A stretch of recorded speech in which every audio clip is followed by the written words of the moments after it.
안녕하십니까, 맨즈 헤어 승기쌤입니다. 오늘은 시스루 된 뒤 아이롱 펌을 하는 방법을 찍어보도록 하겠습니다.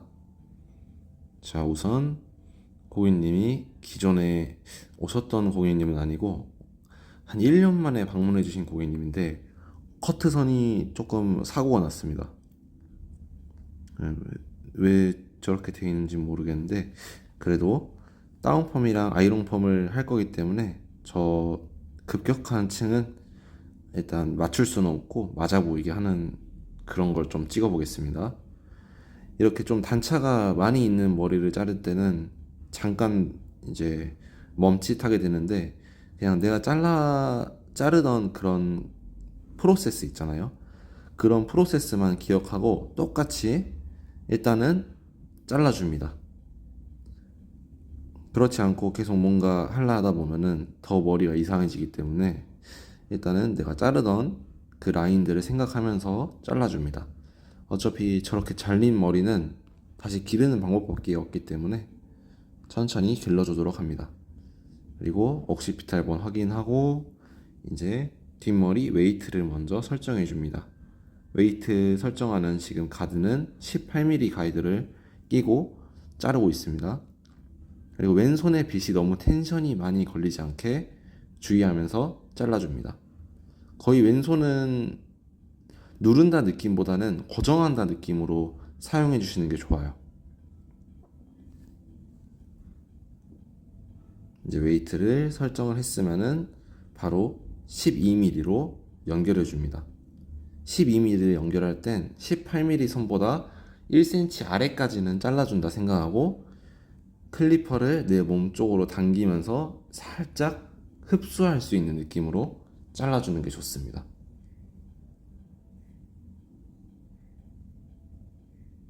마찬가지로 전부 연결해 줍니다.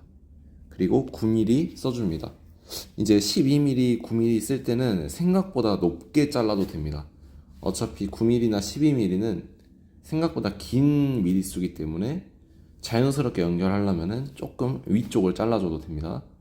이제 6mm 쓸 때는 이제 U라인으로 자르는 게 아니라 A라인으로 바꿔서 잘라줍니다.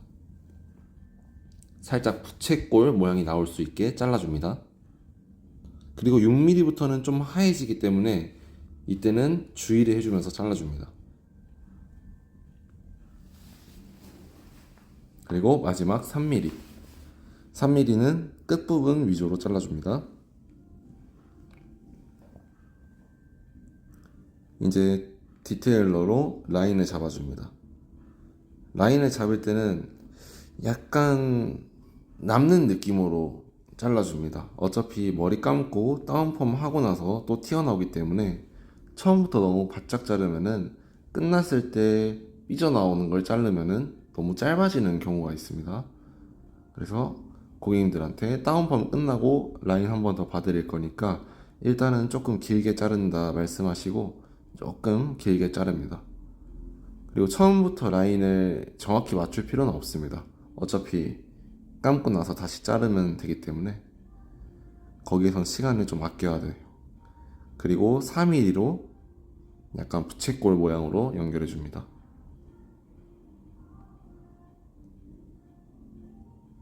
그리고 끝선은 2mm까지 써줍니다. 2mm는 그냥 끝에 각만 제거하는 느낌으로 살짝씩. 뒷머리를 너무 하얗게 하는 거를 부담스러워하는 분들도 있기 때문에. 그리고 이제 윗부분은 너무 많이 잘려서 잡았는데 자를 머리가 없어요. 근데 또 안 자르고 내리면은 뭔가 아쉬우니까 살짝 자르는 척을 해줍니다. 근데 실제로 저렇게 들어봤을 때 몇 가닥 튀어나온 거는 잘라주는 게 좋아요.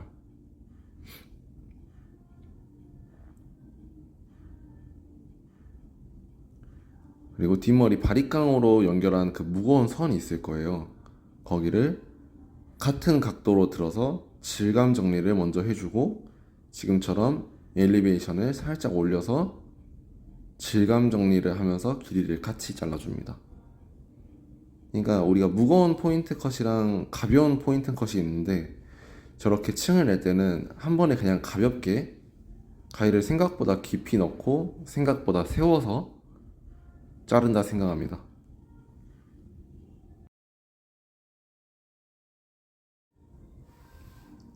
항상 고개를 바로 해주시라고 하고, 깊은 포인트 컷 한 번, 두 번, 세 번. 머리가 너무 뜨시는 분들은 윗머리를 너무 짧게 자르면은 삐죽삐죽 뜨기 때문에 윗머리가 삐죽삐죽 안 뜨게 조금 낮은 각도의 레이어를 줍니다. 세로로 들어보면은 끝머리는 스퀘어 레이어쯤 나오겠네요.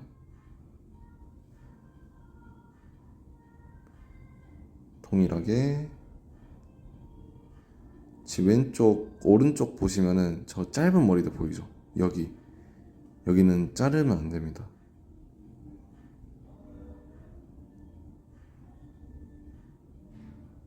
항상 머리를 자를 때는 기본적인 틀을 먼저 잡아주고, 부족한 거는 질감 정리나 시술로 들어가야지 처음부터 웨이트를 너무 높게 저렇게 자르면은 집에서 불편하기도 하고 옆에서 봤을 때 라인이 안 이쁘게 나와요. 그래서 고객님들이 이제 조금 더 짧게 잘라달라거나 아니면 옆머리가 너무 뜨는 것 같아서 조금 더 짧게 이렇게 계속 요청하는 분들이 있어요. 그럴 때는 잘 생각해야 돼요. 이거를 길이를 자를 것인가 질감을 자를 것인가. 그거는 이제 수많은 경험을 통해서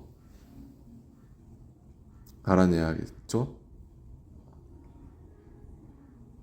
그리고 다운펌을 발라줍니다. 뒤에 우리 선생님들이 열심히 뭔가를 하고 있네요. 이거 다운펌을 바를 때도 너무 누르지만 말고 저렇게 귀 위쪽은 눌러주면서, 아니 귀 위쪽을 왜 잘 눌러야 되냐면 그쪽을 한번 지금 만져보시겠어요? 뼈가 보통 튀어나와 있어요. 그리고 한 5cm 위로 올라가면은 두상이 들어가 있어요. 그래서 그 들어간 두상을 바짝 누르면은 우리가 옆머리가 안 떠 보이게 하려고 다운펌을 하는 건데 같이 들어가서 오히려 약간 이렇게 좀 뭐 호빵맨처럼 들어가 버리는 경우가 있거든요. 그러면 안 이쁘기 때문에 다운펌 할 때는 이렇게 귀 위에 동그란 햄라인 있잖아요. 거기서 한 3cm 정도는 눌러준다 생각하고 그 위에부터는 살짝 연결해준다 생각하면서 거울을 보면서 모양을 보면서 그렇게 눌러줘야 됩니다. 그리고 고객님들이 어차피 거울을 보고 계시잖아요. 근데 그 거울을 봤을 때 모양이 어색하게 나오면은 뭔가 불안하기 때문에 항상 나도 디자이너도 거울을 보면서 맞춰줍니다. 고객님들한테 이제 설명해 드리는 거죠. 고객님 다운펌 같은 경우는 뿌리를 이제 바로 누르는 시술이기 때문에 이제 거울에 비치는 모습이 보통 한 90% 정도 재현이 됩니다. 그러니까 좀 자연스럽게 위쪽은 연결을 해드릴게요 하면서 다운펌 고객님들을 약간 안심을 시켜주는 게 중요합니다.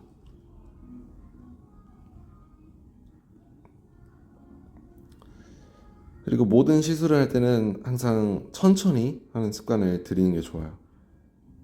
손이 빠르면 좋죠. 그리고 손이 빨라야 고객님들도 많이 받고 또 빠른 걸 좋아하는 고객님들도 있잖아요. 근데 이거는 그냥 제 개인적인 생각이거든요. 손이 느려서 손해를 안 봤어요. 손이 느려서 오히려 꼼꼼하다는 말을 고객님들한테 듣고 천천히 하다 보니까 시술 만족도가 높은 것 같아요. 우리가 처음에 고객님이 많이 없을 때는 오히려 꼼꼼한 시술로 어차피 내가 출근하는 시간이 정해져 있잖아요. 그때 조금 매출이 적게 나오더라도 손님과 같이 있는 시간이 많아지는 게 우리가 좀 더 행복하게 미용을 할 수 있는 시간이 되지 않을까, 저는 그렇게 생각을 한답니다. 근데 이거는 뭐 개인 스타일 따라서 하는 게 좋아요. 이제 손님들이 너무 많이 오는 그런 매장 같은 경우는 빨리빨리 해주는 게 서로 좋죠. 그러니까 컨셉을 잘 잡아야 되는 것 같아요. 요즘은 미용실이라 해서 뭐 나는 이렇게 할 거고 이렇게 할 거다 이런 게 없고, 고객 수가 많고 저가 전략을 쓰는 그 미용실은 빨리빨리 해주고, 약간 단가를 받는 매장은 천천히 해주면서 만족도를 더 줘야 된다고 생각합니다. 그리고 연화제를 바르는 건데, 연화제를 바를 때는 항상 두피를 1cm 띄고 바르면서 생각보다 좀 꼼꼼하게 발라주는 게 좋아요. 특히 이제 날씨가 추워지잖아요. 이때는 연화제 그 점도도 약간 뭐라 해야 되지? 약간 되직해지기 때문에 잘 안 발리는 경우가 있어요. 항상 꼼꼼하게 발라줍니다. 와인딩을 하는 그 테크닉보다, 테크닉도 물론 중요하죠. 하지만 약 처리가 제대로 돼야 이제 우리가 테크닉을 써도 파마가 잘 나오겠죠. 약 처리는 꼼꼼하고 빠르고 정확하게. 약 처리를 약간 대충 하시는 분들이 많은데, 저는 붓터치가 커트 다음으로 중요하다 생각합니다. 커트로 정확한 틀을 잡고 정확히 약재를 발라주고.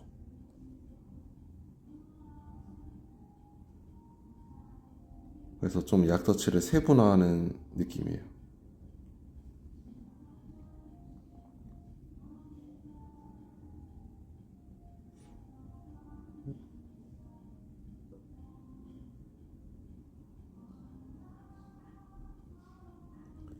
아, 이거 각도가 좀 사고가 나는데, 와인딩을 했는데 저희 그냥 팔뚝밖에 보이지 않습니다. 뭔가 굉장히 잘못된 각도로 촬영하고 있다는 것을 그래도 좀 빨리 알아챘어요. 지금 보시면은 지금 팔뚝 자랑하고 있죠. 아, 근데 이제 뭔가 잘못됨을 느끼고 바꿉니다. 그렇죠. 이렇게 지금 거울로 보면 굉장히 제가 부잡스럽죠. 촬영을 하다 보면 어쩔 수 없이 좀 부잡스러워지는 면이 있는 것 같아요. 항상 아이롱 섹션은 작게 뜹니다. 작아야 되는 이유가, 아이롱이 일단 고장이 날 수 있어요. 너무 두꺼우면. 그리고 열 전도율도 낮아지고, 그냥 적은 섹션을 적당한 뜸으로 빨리 넘어가는 것도 좋아요. 약 처리가 제대로 돼 있기 때문에 열은 약간 스치고 가도 컬이 나오는 경우가 있습니다. 하지만 끝뜸은 제대로 줘야 됩니다.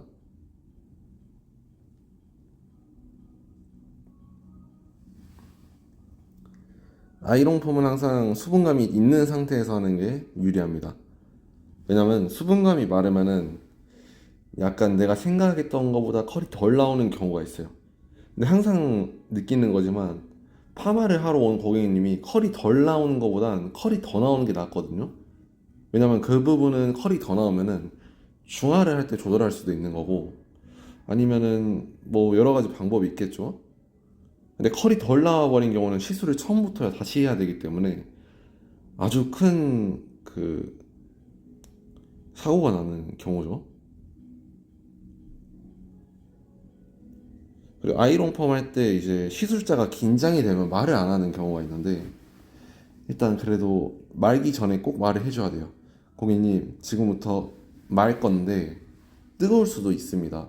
하지만 저는 뜨겁게 안 해도록, 뜨겁게 안 되도록 하겠습니다. 근데도 혹시 뜨거우시면 꼭 말씀해 주세요.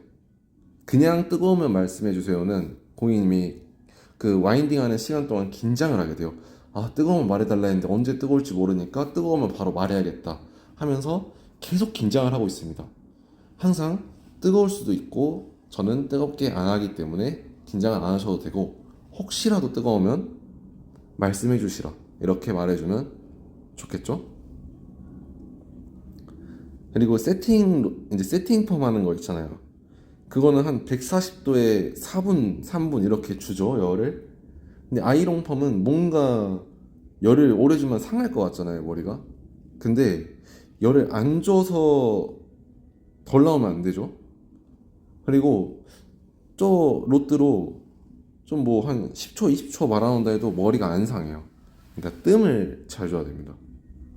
그리고 앞머리 섹션은 헤어라인에서 한 1, 2cm 정도 해가지고 저렇게 다림질 해주고 끝에만 살짝 굴려줍니다.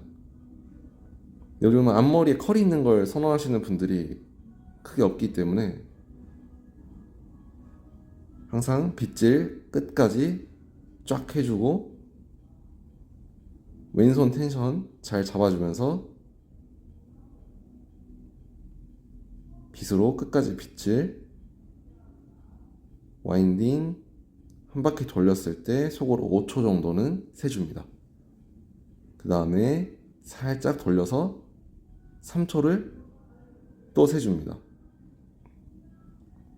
그리고 또 3초, 1초, 끝으로 갈수록 모발의 양이 작기 때문에 천천히 빠르게 돌려줍니다.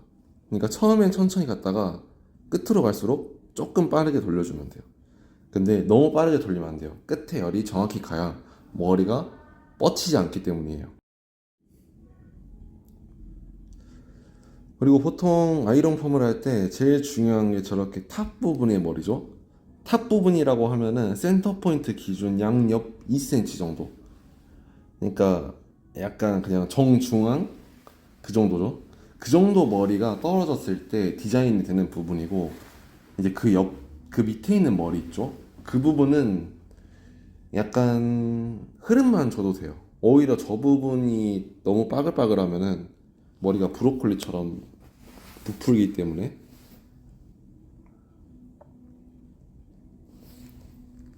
그래서 탑 부분에 있는 머리를 먼저 수분감이 많을 때 디자인을 해주고, 이제 와인딩 하다 보면 좀 머리가 마르겠죠?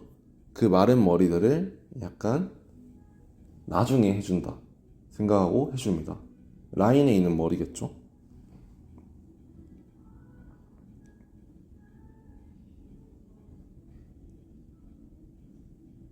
항상 핀셋을 처리를 할 때는 머리가 좀 식은 뒤에, 왜냐면은 열이 이제 방금 들어간 머리는 변형이 쉽게 되기 때문에 집게를 찝었을 때 내 생각보다 머리가 막 바뀌어 있는 경우가 있어요.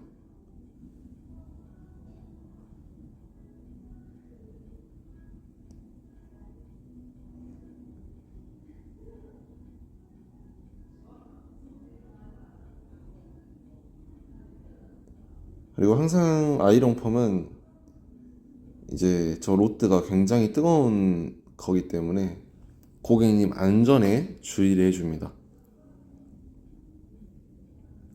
근데 누구나 처음에 좀 실수를 하는 경우가 있어요. 저 또한 그랬고. 하지만 잦은 실수는 안 할 수 있게 제가 이렇게 영상을 찍어보면서 저의 모습을 보면서 느끼는 건데, 이렇게 영상을 찍어서 보니까 로드가 뒤틀려 있는 경우도 있었고 좀 자세가 안 좋은 경우도 있더라고요.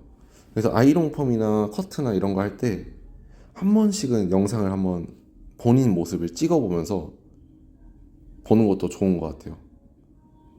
너무 불필요한 손질은 없나, 아니면은 자세가 바르지 않거나 뭐 섹션이 뒤틀렸다거나 그런 걸 볼 수 있습니다. 오늘 영상도 봐주셔서 감사합니다. 댓글 부탁드릴게요. 그래도 완성본은 깔끔하게 나왔습니다.